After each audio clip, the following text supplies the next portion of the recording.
The book that we will be discussing today is called Inside um, the Dark Underbelly of Rikers Island.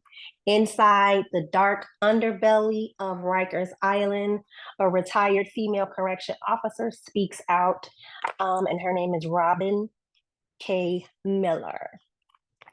All right. So, in the beginning of the book, she stated that she wrote this book for two reasons. One was because she stated that she was physically abused by a correctional officer, and he did cover it up. And then the other reason was because of her sister, Teresa Miller, who passed away right after she retired. Um, Actually, she passed away the next day after she retired. Um, she did state that for 28 years, she blocked out the abuse, um, just blocked it out of her mind, and just didn't even think about it until somebody asked her about some information, and she came across the documents, and then that's what kind of brought back the memory of the abuse. Um, she also stated that the men run the the correctional facility. The men are in charge. So basically, women don't really have a say so. And in my mind, I would think that, they both on the same page. The men, the women, they all correctional officers, so they all on the same page. But clearly, that's not how it works. The men, you know, they oversee everything. You kind of gotta abide by their rules, and whatever they say goes. Kind of a patriarchal system, or patriarchal institution, I should say. Which we are definitely familiar with that. Um, she also broke down what the role of a correctional officer is, and she stated that their main elements is care, custody, and I think it's care, custody, and control. Her definition here is, what is a correctional officer's? What is a correction officer? Sorry. Rikers Island correction officers are responsible for the care, custody, and control of individuals who have been arrested and are awaiting trial, or who have been convicted of a crime and sentenced to serve time in jail. They are also responsible for the safety and the security of the facility itself. Um, so basically, that's what they do. That's what they're supposed to do. But there's also different types of correctional officers. All correctional officers are not, you know, good correctional officers. Some are bad, and there's some are ugly. So that's why you have corrupt correctional officers in these facilities. Um, Also, she stated that correctional officers are outnumbered in the prison. For every CO, um, there is 100, over 100 inmates, and they are all not allowed to carry a weapon inside the jail. Now, I kind of thought that maybe they had some kind of weapon on them, but um, hey, I don't know. I'm just going by what I see on TV or whatever. But in her book, she said we are in the line of fire every moment because we are outnumbered in the prison setting. For every correctional officer, there are over 100 inmates, and no, they are not allowed to carry any weapons with them. So basically, all you have is your communication.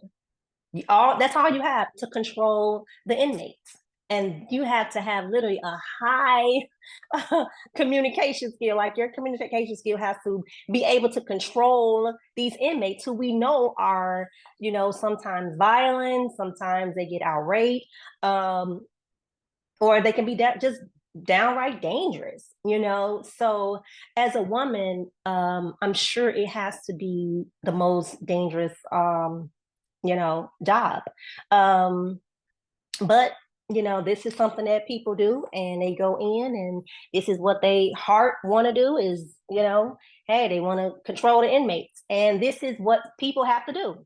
Everybody can't be scared, and everybody can't, um, have fear, because you definitely can't have fear, because I'm sure they'll smell it when you're coming through the doors. If because if you are, especially a rookie, everybody knows all the little rookie correctional officers. They not seasoned, so they kind of stand out, and just as well as if you have fear, people know when you are not confident in your job role. So she also stated that this was while she was working in a male prison, it was kind of like a walk in the park for her. So she kind of can relate to the inmates, and she lived in Brooklyn. So I guess she kind of was, some people are just, they can relate to, she just treated them like people. She didn't look at them as inmates, although they were. She treated them as people, as like they're supposed to be treated. Uh, I also wanted to add, because there's so much stuff. What she did was basically just broke down the jail system in itself, told us a lot of secrets, a lot of things that has been pushed under the rug or not talked about in the media, things that we don't know. And that's why I grasped to this book and was attracted to this book, because all we know most of the time is what we see on TV, and that's me included. We just know what we see. We watch the movies, Orange is the New Black, what other movies out there, that's what we watch. So a lot of us have not been to the prison, but we do know, I'm sure, family, friends who have been in prison or who have been in jail, so that's why this book here is so important to read and to understand, because it does, like I say, dive into the secrets and what's going on behind the scenes. We also know about the incident and the brutal beatings that just transpired in the Marcy Correctional Facility, the brutal beating by multiple staff members on December the 9th, that resulted in death. The guy, Robert Brooks, so that's one of the most recent reports that have been across the news and just worldwide, So that's why this is kind of a timely book, I would say, at this time, because that just happened, and we experienced over the last couple years. I mean, it's an ongoing thing where correctional officers are brutally beating inmates. They're already chained, they're already got their cuffs on, and they're still basically beating them, to the point that they are, hospitalized. And like I said, sometimes can definitely lead to death. I mean, you choke somebody long enough, what you think gonna happen? You beat them long enough. And in the case with Robert Brooks, he did not die that day, but he did die the next day. And the body camera, the correctional officer had a body camera on him, and that's how we was able to view what actually happened. So before, just imagine when there weren't cameras around. Just imagine all the stuff that we don't know about, that transpired and was not reported over the media, because that's where we get our information, through the media, through social media, through the news, all that. So yeah, like I said, this book is definitely a timely book at this time, because there's so much going on with the penal system. Do anybody have anything to share? Shakina, I know you read most of the book. Do you have anything to share? The biggest thing I was like, so when we look about overcrowding, which is why a lot of times they do a mass exit from prisons because they are overcrowding.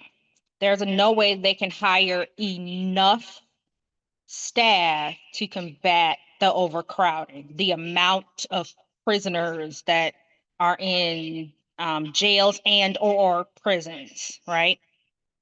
So both my father, two of my brothers, and my stepfather work in corrections somewhere. So my father worked in Ohio corrections along with one of my other brothers.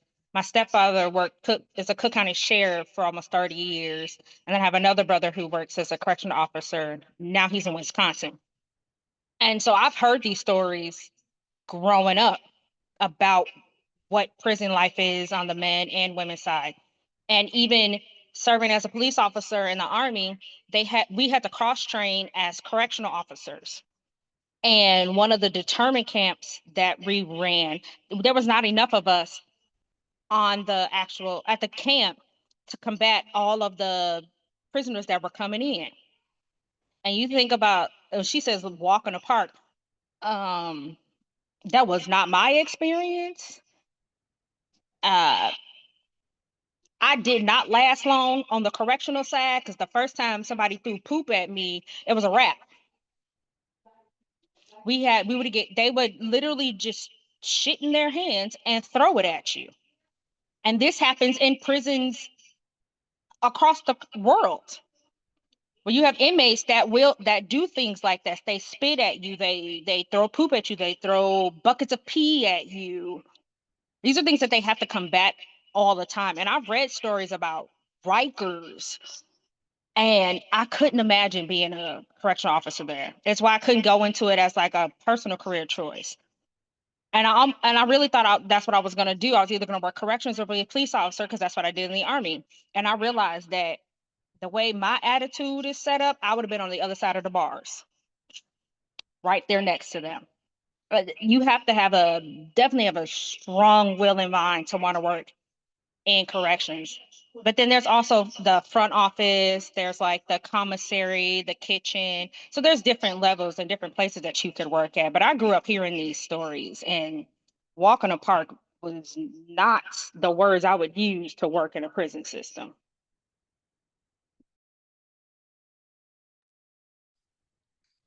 Yeah. Um, I guess for some it's just a little easier, the fear is just not there. I'm thinking that's probably what she mean. Like, probably just I don't look at them as inmates. They're just people, and you just have to have, an effective communication skill, because like you said, like she also said, she respects them and she gets respect in return. Now, can they do something to her? Absolutely, they can definitely harm her, but basically she's saying that's something that you just have to get through. You have to definitely respect them, and she's basically saying that they're not as bad as people think. One thing about Rikers Island that I do want to break down that she stated, when you go to Rikers Island, it is a jail, and you have only been accused of a crime, not convicted of a crime. But yet the correctional officers treat you like you are already guilty. 95% has not even been to court yet. So, and we are always told that you're supposed to be innocent until proven guilty. But nowadays in the system, it's like you're guilty until you're proven innocent. When you're in jail, they just they just accused you of a crime. A lot of people that's in jail, we don't even realize are not even guilty. Let's be honest. Yeah, that's Even people myself have included. the I feel like, hey, you in jail, you must have did it. Why else are you there? But that's not the Yeah, so case. Go jail ahead, is more Shakira. short term or brief sentences, or like a holding. That's a holding facility. So they're short term or pre-trial detention or like a brief sentence. So you could have been sentenced, but it's like less than like I think it's like 2 years, right? Less than a year. So those are brief. That's what jail is. Jail, you're pre-trial, waiting on trial, waiting on bail, or have a very short sentence. Prison is more long term, like you've been convicted and you're going to spend more than a year behind bars. So that's when you get transferred to a prison. Those are long term. Thank you for that explanation. But so yeah, we just need to know the difference between being a prisoner and an inmate. You know, It's something because go I ahead. don't know. Although it's a separation with jail and prison and stuff like that, but we're not going to make it seem like these people, and I sound like I'm white, but these people that are in Rikers Island, some of these people have been charged, convicted, or gotten off or had probation going back. So these might be repeat offenders. So Rikers Island doesn't just have this bad reputation just because it's real people that's up in there that has done bad things. Even though, just like Cook County Jail, Cook County Jail is a holding cell, but they got murderers in Cook County Jail. They got people that have murdered, who have stolen, who have killed. So it's like, I don't want, because when you're talking, it was just like, these are real people. Yes, and these are real people that have done real bad things. So you want to have empathy for them, but I don't know, the way it's being coming across, like they deserve so much grace. And I ain't saying that some of them don't, but probably the majority of them do not deserve grace. They probably don't deserve grace. And I don't know why. I don't know if that's her perspective from this book. Is she's coming from this idealistic of we don't want to condemn our people, because that is the majority of people in there, people that's black, that's in prison and jails right now. But at the same time, some of them should be there. I didn't read the book, but I was just going to say that I forgot who was the couple that was from Louisiana, and he was in jail for a long period of time. I feel like this conversation, I have that perspective in my mind as well as we hear the conversation about the perspective of the inmate. To your point, Michelle, some who are definitely guilty, others who are not, but just how the penal system is not set up for rehabilitation, and it causes more. It just causes the cycle to continue. For sure, for Yeah. sure. That's why it's the prison to pipeline. Yeah. Going on where you can't. I worked in the school system. I literally could probably pick out some of the kids that probably would end up in the penal system because it will show up very quickly. The support, just the parents, just how they interact in school, how they interact out of school, it will show up. And we had I had a after school program, and the majority of the kids, once they got to probably like 6th grade, they weren't coming. They were not to the after school. And that after school program is to prevent the majority of things that happen to kids is from 3 to 5, I think it is 3 to 5 or 3 to 6. And that's what the after school program was for, to kind of like prevent some of these things where these kids will become delinquent because the parent may not be home from work yet.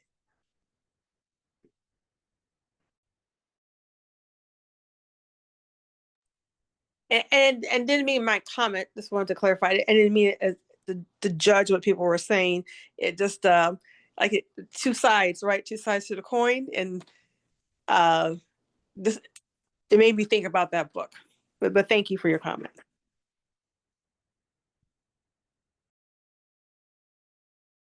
I just want to add to what Michelle was saying. It's not that a lot of people in jail are should not be there. It's just that some are innocent. In her book, she stated on page 38, in her opinion, approximately 50% of prisoners on Rikers Island are innocent. She also stated that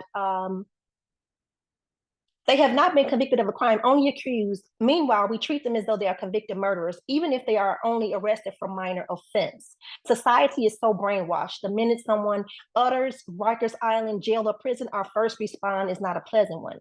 Her definition of an inmate is someone who has been accused, falsely accused, convicted, or tricked into admitting to a crime, and they did not do, or just plain old guilty. Many are very smart people that either have been have done something dumb, or were caught, or did something wrong, and karma is a bitch. That's what she stated. But America's, like I stated, we only know about prison because of television. And if you've never been arrested or seen the inside of a prison, then this is not something that we'll definitely understand. So the book is just to enlighten us and to make us understand what's going on inside of the prison, and just let people know the difference between jail and prison. Jail, you're just accused. The correctional officers are beating them to death on a daily basis while they are in jail and have not even been convicted, is the whole point. You'd go to jail and just say, hey, you don't even know, you're innocent, and you're getting beat to death. Like, this is what they do on an ongoing basis. Like, they treat you like animals and you're just in jail. The judge hasn't even told you what your sentence is. You haven't even been proved guilty that you're guilty of the crime, and that's what they're doing. That's how they're treating you. So I think that's more so what she's trying to get at, like basically the ones that are innocent. Of course, if you're guilty, then yeah. But even if you are guilty, you don't deserve to be treated like an animal either, because the whole aspect of being in jail is there are people that have done something wrong. They're not animals. And that's the point, and that's what the inmates are trying to tell everyone. They are being treated like pure animals. So that's where there's a problem in the jail system. And people are not knowing, because a lot of people are dying in jail. People are literally dying by the hands of correctional officers. And that is unacceptable. No way we look at it, it's unacceptable.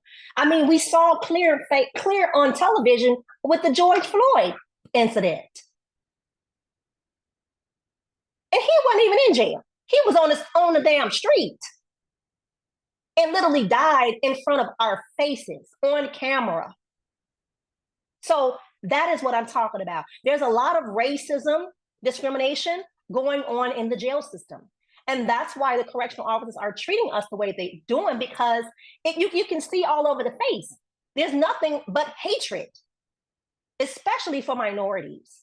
There's nothing but hatred. That's why they're able to treat us and kill us, and no one fight for us in the end, because they know they're already going to get off.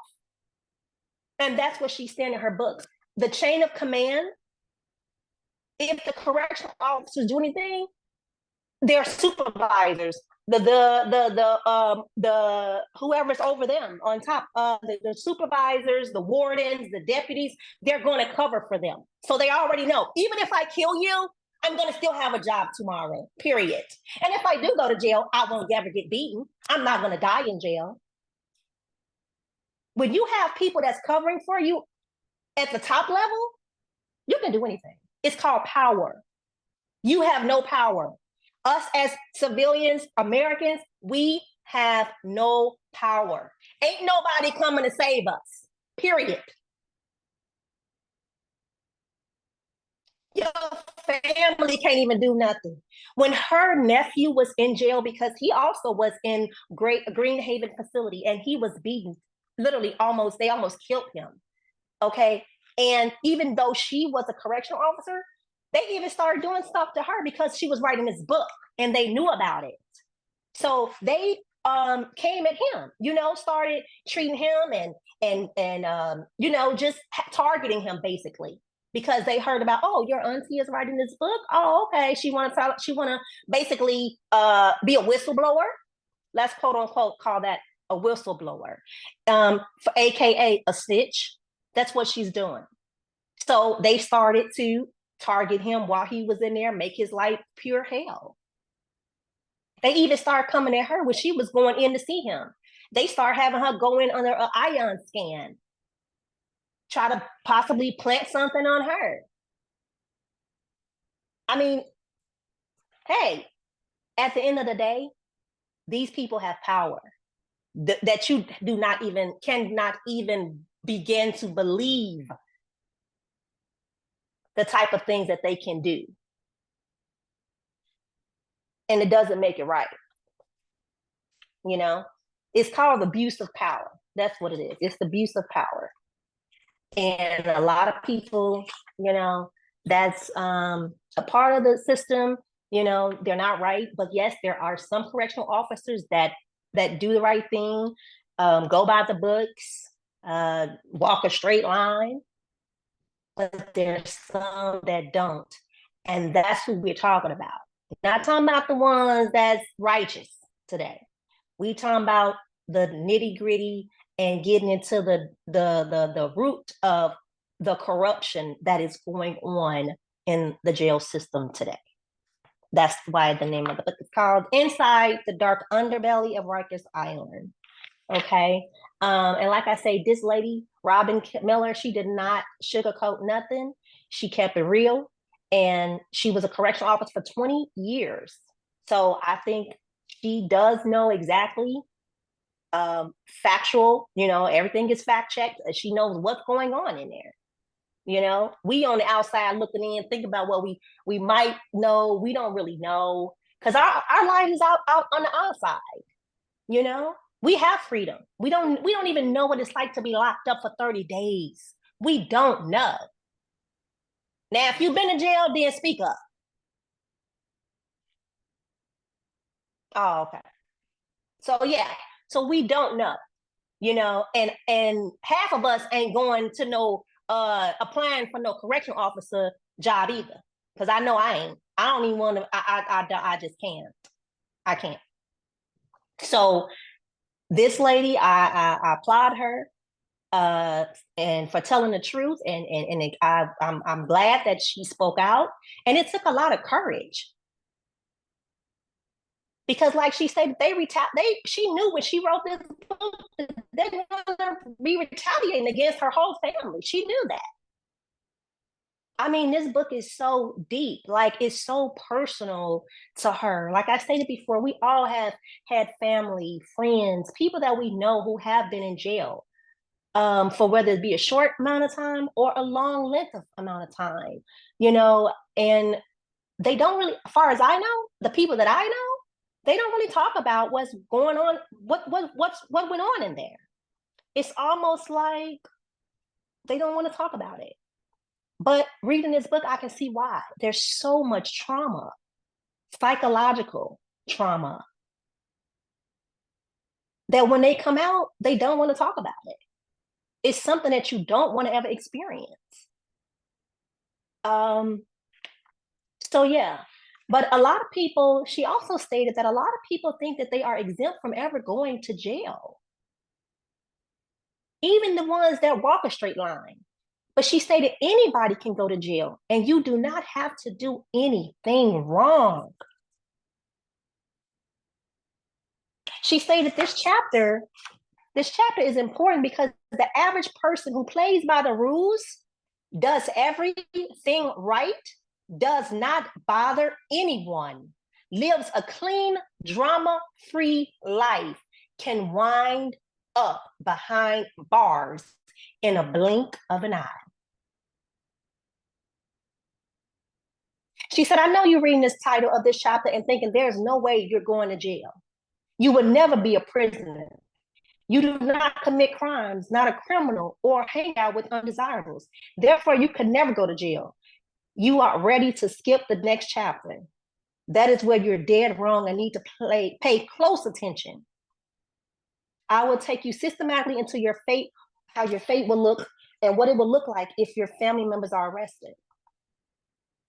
So my thing is, you know, don't think that you all that and you too good, because I've always said that we just one decision away from being in jail, because that's the only thing that separates us from the people and the inmates in jail. They made a wrong choice. That's it. It's all about the choices you make in life, period. But they made a wrong choice, and that's what planted them in jail. And we all know that we're not perfect. We have done things that we shouldn't have did, done a lot of things we shouldn't have did, and we just had never got caught. But they did. They got caught. And that's what landed them in jail.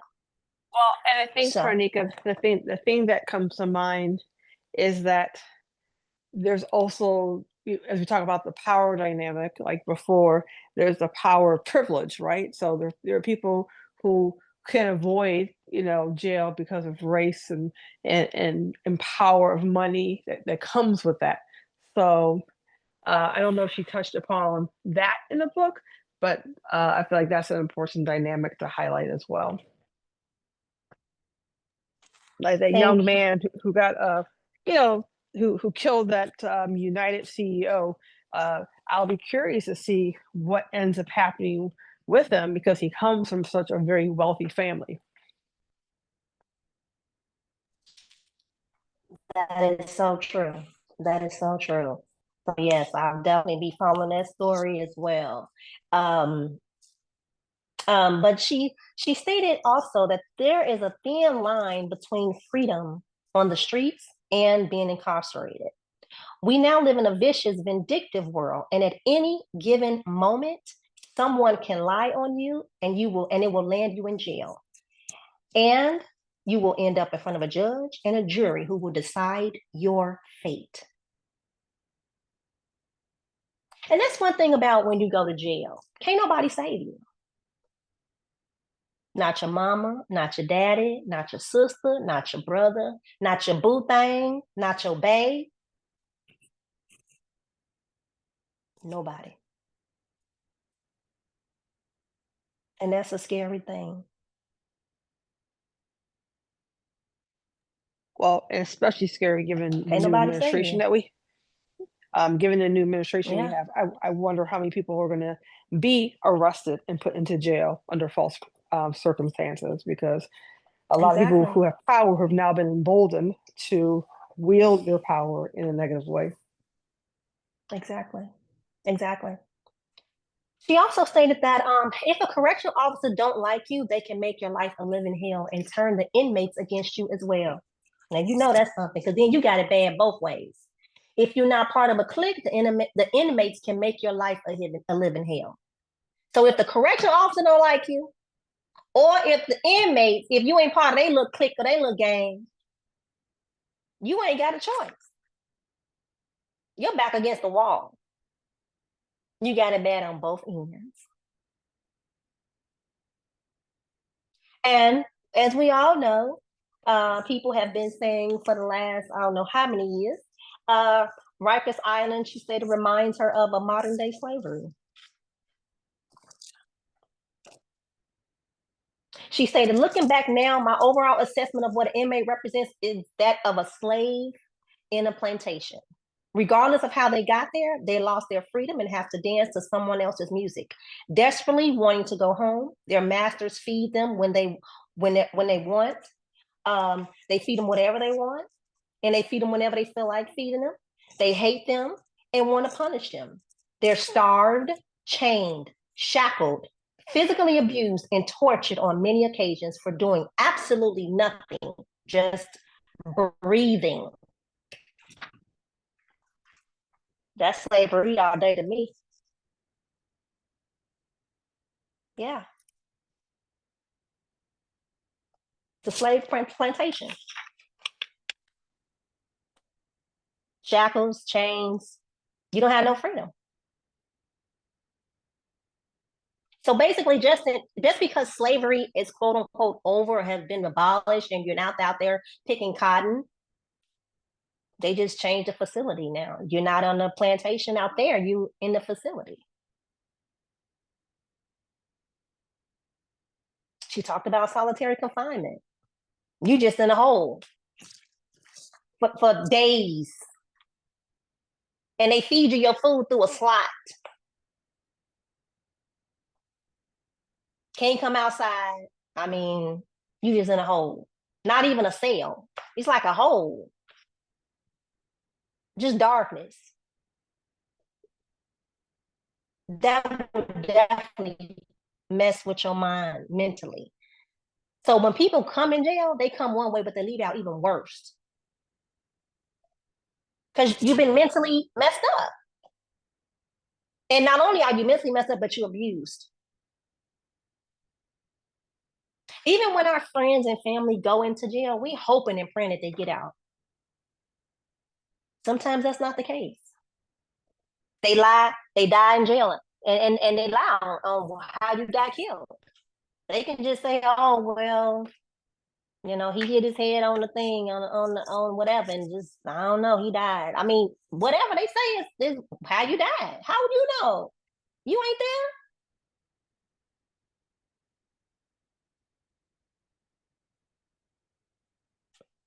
The guy, Robert, the one that just died, Robert Brooks, he got a son. He got a family. They never gonna see him again. Went in for something, and who knows if he was, I mean, like, what did he do to even die like that? You in there serving your time. So what's up with the brutal beatings? Like, you already there in jail. You can't even get out. You can't do nothing. So why the beatings? Why? Why the brutal beatings? You're serving your time. Why is there correctional officers being so forceful and using excessive force to humans? Why? You're already serving your time. Don't they say do the time for the crime? You do the time for the crime. I mean, what? That's the whole point of being in jail. But not only are you in jail, you have to also pray you get out of jail in one piece. It's like, I don't know. I mean, we think, okay, you go to jail, I'm here. Okay, I'm gonna do my time. But now you got to watch your back all while you're there. Because you got the correctional officers want to beat you upside your head. You got the inmates trying to kill you. They trying to steal, beat you up for whatever reason. I mean, it's like, I don't know. I don't even know what you call that.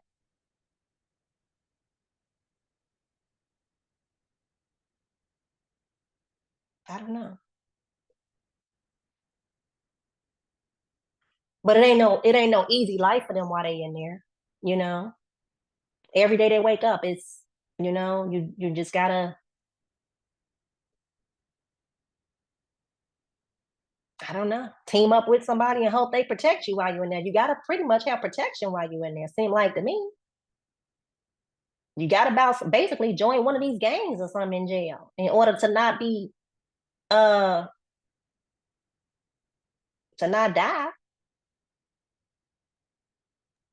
I mean, because let's think about it. I mean, when you in jail, we really thinking that they just in there chilling, watching TV, kicking the bobos. I mean, that's what we thinking. They just there.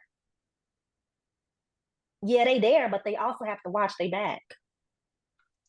If the correctional officer tell you to do anything, you gotta do it. Ain't no, you don't even have a freedom of speech. Let's be clear. You don't even have a freedom of speech. You can't say, no, I don't want to do that. You got to do it. And I just want to make sure that we're clear. You know, we are no different than the people that's inmates.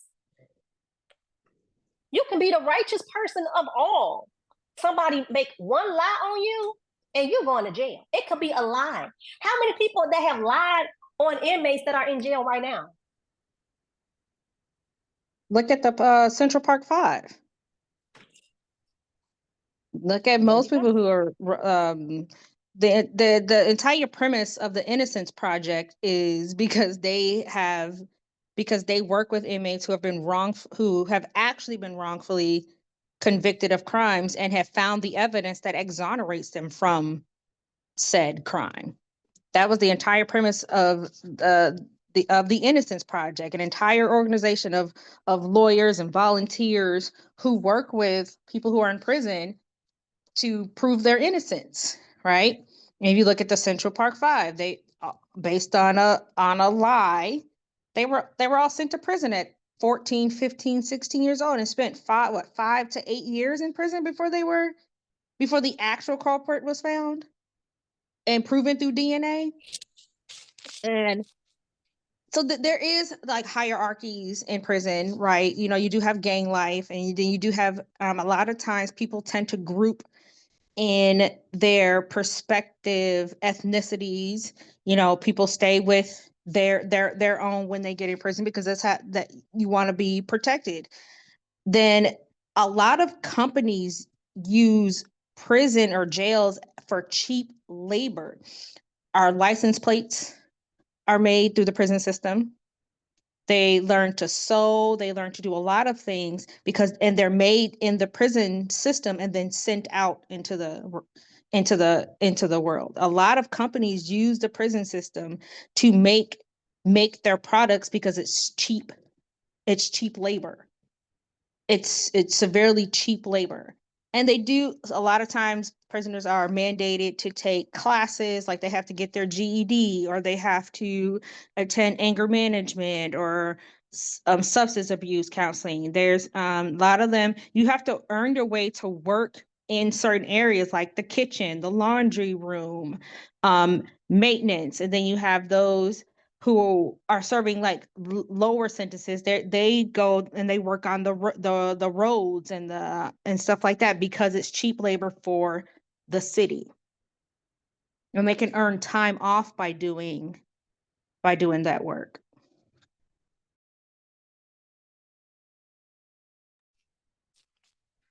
Yes. Yes. It's funny you mentioned about the working that goes on in the jails, because it kind of leads into what I want to talk about next about the sex and the drugs that are a primary focus in the prison system. You do know about the lady that was just a couple years ago, she was convicted of having sex with an inmate. Her name was Joyce Mitchell, and I believe she worked in the sewing department, if I'm not mistaken, in the sewing. But she worked there and had an inmate lover there, and helped two of the men escape. Her name is Joyce Mitchell. I believe. Oh yeah, I watched that movie not too long ago. Patricia Arquette, it was in the movie adaptation of it. But yeah, she helped them end up helping them escape. Yeah, and they made clothing. Name of the name of the movie in the chat so that we can watch it for, everybody can know where did you watch it at, the name of it and all that. That'd be great. But yeah, I just ran across that a while back, and then I looked it up again this morning, and yeah, it was a wild case, and now she's a felon, a worker at the prison is now a felon.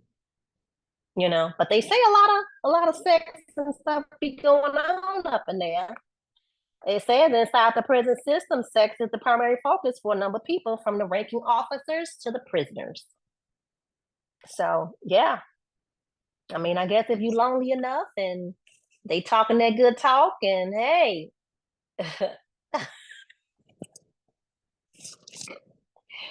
hey, it is what it is, huh? Risk it all. Hey, all for the D, okay? But yeah, so yeah, I mean, she literally risked her whole life, just but the thing is, they really do believe that the inmate be in love with them. That's the thing. Like, they really believe that shit. Like, this my babe. We about to do this. We about to be a couple. They believe the lies. They believe it for real. Girl, ain't nothing And like then that's in prison. They know how to talk good to you. Good. Good. I mean, they're gonna tell you every lie you want to know. or need to hear. Now I can see if your boyfriend went to jail while y'all was together, that's one thing. But we talking about the workers. Now they done got convinced that these inmates, but you have to remember that you at work, what? Everybody at work, what? Half the lifetime anyway, 40, 50 hours a week. You know, it's almost like your second home. And hey, you know, that's kind of probably why they don't want you talking to the inmates anyway. Shit, they don't want you to be, you know, they don't want you to, I mean, you gotta talk to them, but if you talk too much and they talk too much, hey, ain't no telling. You cross that line real quick. And then boom, you know, now you smuggling drugs in for them and baking food for them out your kitchen. Here goes some chicken, baby. I made you a hot meal. I know you tired of eating that little nasty stuff that they got. I made you some home cooked food. I'm just saying. So, you know, these inmates, they know how to talk to you. I mean, they are manipulative at at its best. That's what happens. And she said, once you have sex with an inmate, you lose your dignity and your title as a correctional officer. It's called sleeping with the enemy. So yeah. One thing I will say, like I say, she didn't sugarcoat nothing in this book. A lot of books you get from people, they telling you what they done researched and what they heard. She's telling you from what she saw. I mean, it's so much information. If you please, and when you get a chance, please get this book and read it for yourself, because it's so much. She also talked about her mother. Her mother was murdered. Her mom was murdered on April 24th, 1973. And she had a nephew who was also incarcerated at Greenhaven Correctional Facility. And like I said before, they beat him to a pulp. And, a lot of times she felt like, man, maybe it's because of, they know about this book that I'm writing, But she also talked about her sister, Teresa Miller, who she got the job, and her sister was also a correctional officer as well. And that's on the beginning of the book in page 16. I'll read it to you. She stated, my second reason for writing this book is because of my sister, Teresa Miller, whom I've helped obtain this job as a correctional officer. She went through the entire process, passed every exam, and they would not hire her. I interceded and made a call, and she was hired. My sister's life went downhill after she became a correctional officer. This job was supposed to elevate her financially so she can give herself and her nephew a great life. Instead, it made her life a nightmare. My sister wasn't the social type and became an outcast because of that. To fit in, she began to hang out with some of the officers, and then she was targeted by this particular drug dealing correctional officer to buy drugs. She eventually became addicted to crack cocaine, quit her job, prostituted to support her crack habit, served time in jail. Then while in prison, she learned she had HIV, lost custody of her son, fixed her life, regained custody, relapse after relapse, eventually went on dialysis 3 times a week, and then she was dead. I found out at my aunt and my sister's funeral. She found out from her aunt at her sister's funeral how much she hated the job, and I could only imagine what she went through because I knew how the correctional officers made my life a living hell. I watched her battle her crack addiction for over 20 years, and I always felt a certain amount of guilt because I helped her get the job so she could take care of my nephew. I know it's not my fault that she chose to do drugs. I just have a problem because this addictive drug was introduced to her by a male correctional officer who took on an oath to serve and protect.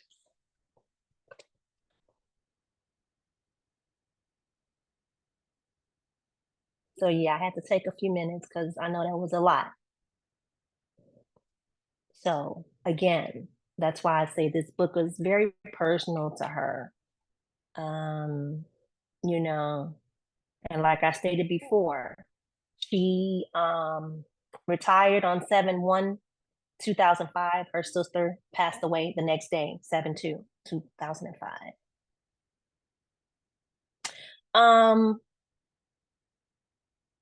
As a correctional officer, if you speak up, there's retaliation that's coming next. So that's another reason why people don't say nothing. They don't want to be targeted. They don't want no retaliation. They don't want to be, they don't want nobody coming after them. That's what happens. You can't snitch. Just like in jail, you can't snitch. Same goes for correctional officers. You can't snitch. It's across the board. It's a level of secrecy. So that's why I say she took a lot of courage to even write this book and publish it, because she's telling all the dark secrets that goes on inside of jail. She talked about the mental illness and solitary confinement while being in jail as well, and how it goes hand in hand. She said, it will surprise me to learn that over 50% of the people thrown in solitary confinement either develop or already suffer from mental illness. Many clinically mentally disturbed individuals are not in control of their behavior and can become verbally and physically abusive. According to many city and state facilities, inmate or correctional officers' assaults are at an all-time high. Mental health and solitary confinement goes hand in hand. If you place any person in isolation from human contact for 23 to 24 hours a day, what do you expect will happen? Eventually, their mind will start playing tricks on them, and that is when they begin conversing with themselves. I mean, literally having long conversations, the kind of conversations when you ask and answer yourself. She said, you have inmates in all these segregation statuses calling it protective custody, administration segregation, and punitive segregation. You are confining them to a coffin like residences. They are barely eating. They have no reading material and shower maybe once a week. All of that together is toxic for the mind. Eventually, the hallucination begins. Once your mind snaps, there will most likely be no turning back. The police are arresting people with mental illness and they are stuck in the jails. Prime example is the Rikers Island mentally disturbed inmate who was homeless and he died in the cell. Once again, people are definitely dying in jail that we don't hear about.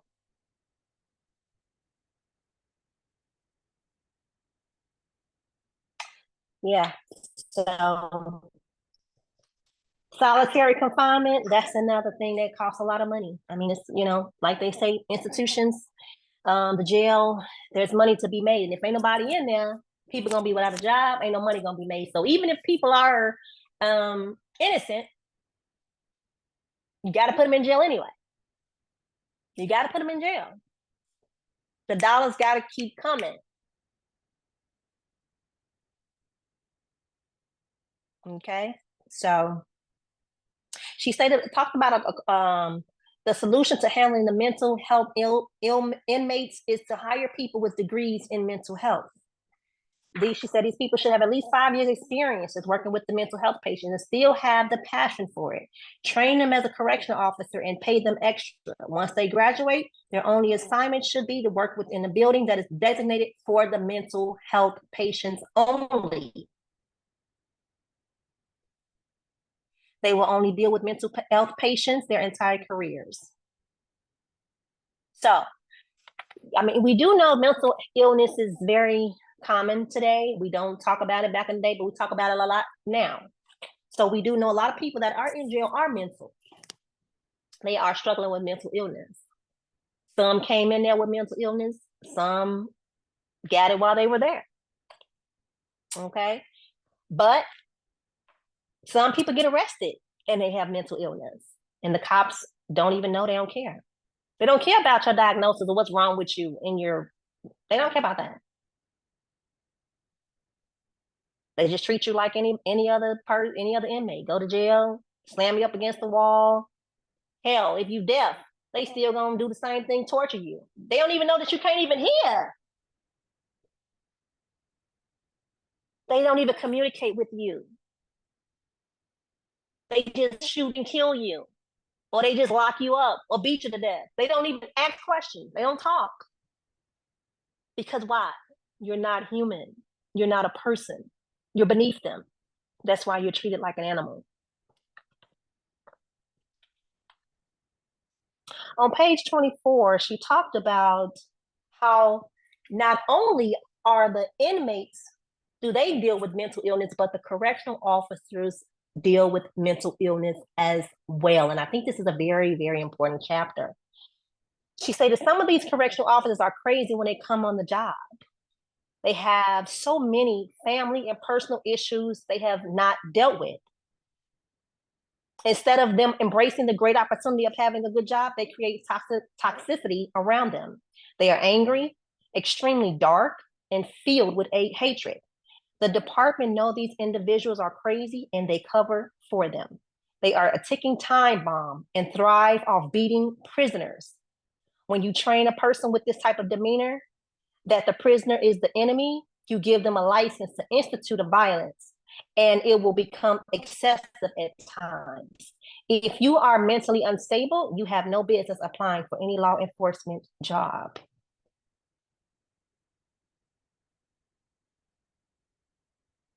Countless correctional officers came on the job with violent tendencies and using drugs. Their drugs use escalated once they got there. The drugs use escalated. Some correctional officers can't even deal with the stress on the job, and they use alcohol to cope and drugs. Most correctional officers, active and retired, are bona fide alcoholics and either do not realize or refuse to admit it until it's too late. So there you go. We wonder why some of these correctional officers use excessive force. A lot of them are already angry before they get to work. They already dealing with mental illness, but we don't think that as Americans.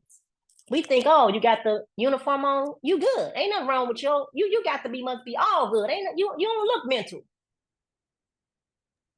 Well, that's an issue across all law enforcement agencies, police officers, firefighters. There is a long history of drug and alcohol abuse that a lot of people are unwilling or just blind to because of, just things they've seen or just their life in general. A lot of times people are blind to how many police officers or firefighters or anyone in law enforcement are actually on drugs and are alcoholics.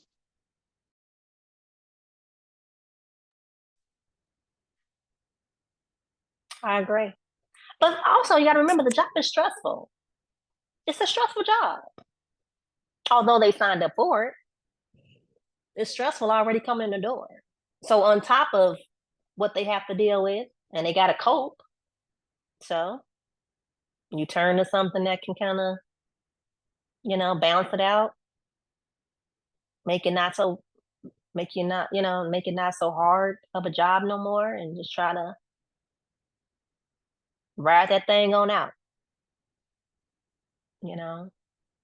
She listed over 20 reported corruption cases, and there's a lot more that has been unreported. She said the New York City Department of Correction, Rikers Island overall is a train wreck. I mean, it's so many. It's so many cases. I can't even. I'll say one to you. I'll just read one of them because it's so many. It's over 20. Beating reports probed at Rikers Island Jail, August 17, 1990. City officials are investigating allegations that guards at Rikers Island Jail lined up and clubbed inmates in retaliation for a 3-hour meeting. Robert Kasanoff, chairman of the Board of Corrections, said he had compiled significant evidence that guards beat inmates at random several hours after Tuesday night's uprising. The inmates apparently were angry because guards had blockaded the jail for 2 days. The guards were protesting prison violence and what they are called overly lenient treatment of inmates. So it's a lot of corruption. Some of it, like she said, has been reported. This is just over the years. I would say starting from 1990, she's kept it going. Just different reports. I guess she just clipped out up until 2016. Remember, because that's when this book was published in 2016. So just imagine we're in 2024, and just imagine all the reports that are out there. You know, just imagine all the reports that are out there of corrupt cases in the jail. Yeah, it's a lot, you know, and a lot of stuff don't always hit the media, you know.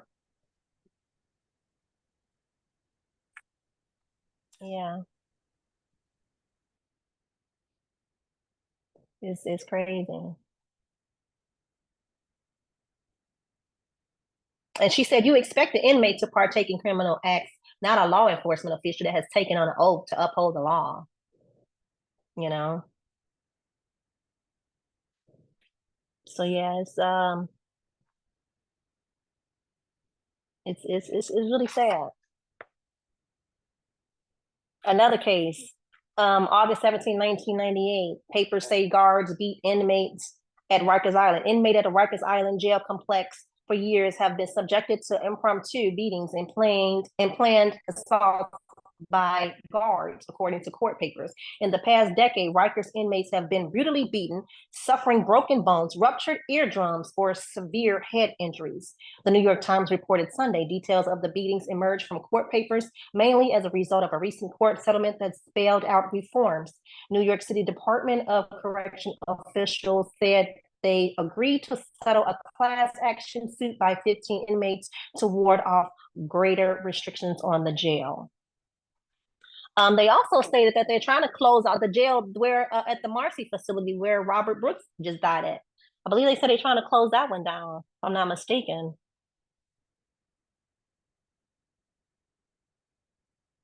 Yeah, I think they're trying to close that place down. There was another report from another jail called Red Onion State in Virginia. 6 cases. I don't know if you all heard about that, but in Virginia, 6 cases in 2024 of inmates at Red Onion burning themselves due to allegations of abuse and poor conditions. They burned themselves just so somebody can hear them. Hey, we being brutally beaten. Can somebody come save us? And that's how they got coverage, because they burned themselves.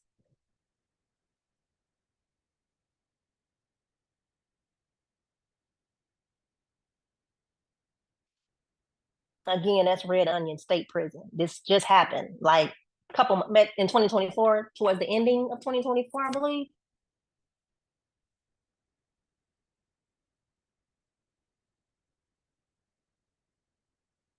And if I'm not mistaken, New York, they started with 60 something jails.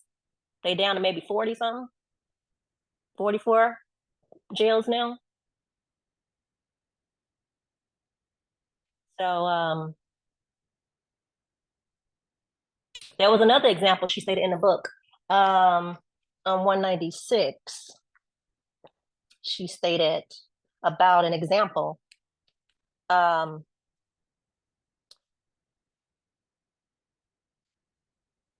She said, trust me, there are unreported inmate deaths and horrific injuries occurring at many jails. I have heard cases whereas inmates allegedly thrown down the metal staircases, resulting in broken limbs and eye extracted from their sockets. Read the article on Attica State Prison, whereas the inmates sued and officers arrested and fired. This is real. You have no idea what the inmates go through for absolutely no reason. So I pulled it up because I wanted to know what happened in Attica State Prison. It states, on September the 9th, 1971, 2,200 inmates rebelled against poor living conditions and demanded political rights. The inmates took control of part of the prison and held 42 staff members hostage. The inmates demanded and included better food, more showers, soap, Medicare, and family visits. What was the outcome of the lawsuit? The lawsuit resulted in a $12 million settlement for the inmates. The New York State Department of Corrections made changes to the prison system in response to the uprising. Who was involved in the lawsuit? Elizabeth Fink, a civil rights and criminal defense attorney, was prominently involved in the lawsuit. So yes, this is real, guys. They are literally being treated like animals in the penal system.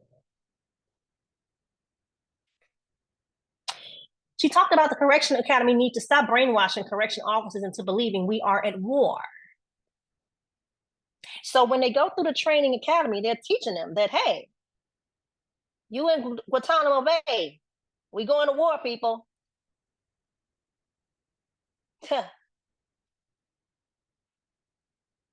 If you train a new recruit that prisoners are at Guantanamo Bay-ish characters, of course they will approach inmates in a warlike manner and automatically be on the defensive. They are only following the rules in place.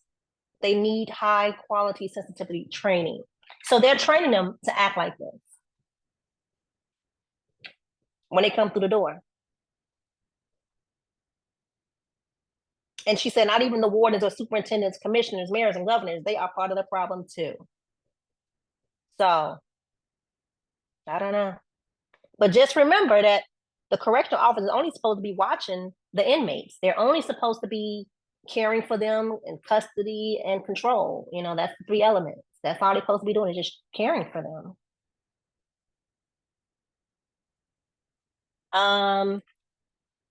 The last thing I wanted to discuss was the food in jail. I want to talk about that. What she said, what should you expect if you're a new mate entering into state prisons? For starter, you can expect to be challenged or beat down by the other inmates, especially if you have no street credibility or don't know a bunch of people in jail. Your life will literally be a living hell.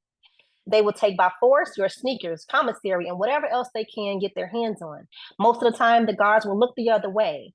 Now, that is just with your peers. At some point, you will experience the wrath of angry and racist correctional officers. You will hear a bunch of slavery derogatory terms such as nigger, coon, spick, and chink, bastard, etc. The main slogan is, "What are you looking at, boy? I will bury you, dig you, and bury you again, boy." You will see guards constantly telling an inmate to face the wall if they think they're talking in the corridor. At some point, they might bash their faces into the concrete wall for just turning around for fear about what the guard is about to do to them. On a regular basis, you will see guards perform gang-style beatings on inmates while all the other inmates remain silent. The public thinks they get 3 hot meals in a cot, meaning a bed.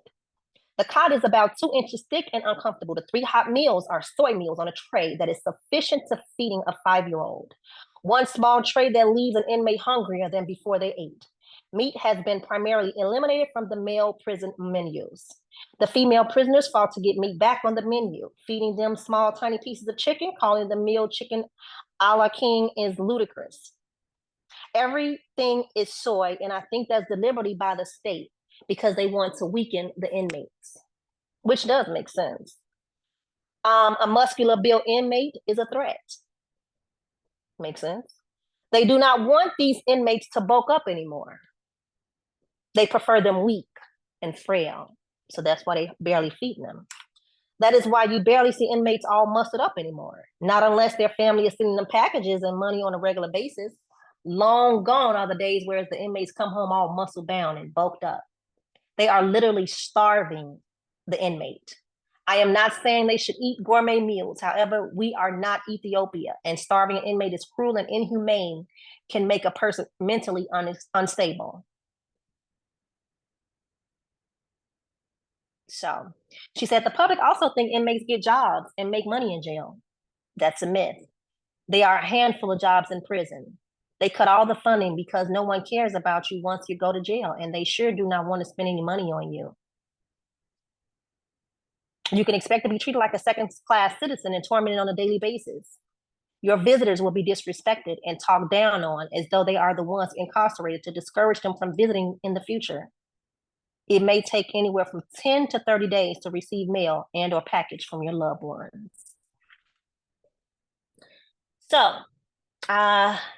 do anybody have anything else to share?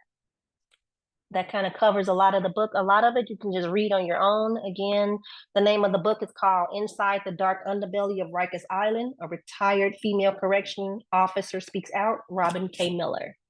Anybody has anything else to share before we end the discussion today?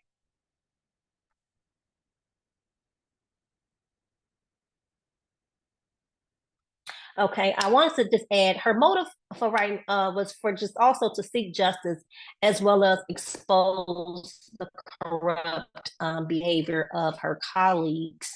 And another thing I also wanted to reiterate, if I didn't state before, that this book does not reflect every city and state correction officers and superior officers, just a small minority. Okay. All right. So that will end our discussion for today. Thank you all, ladies, for joining and sharing your comments. And that will be the end. Have a good day.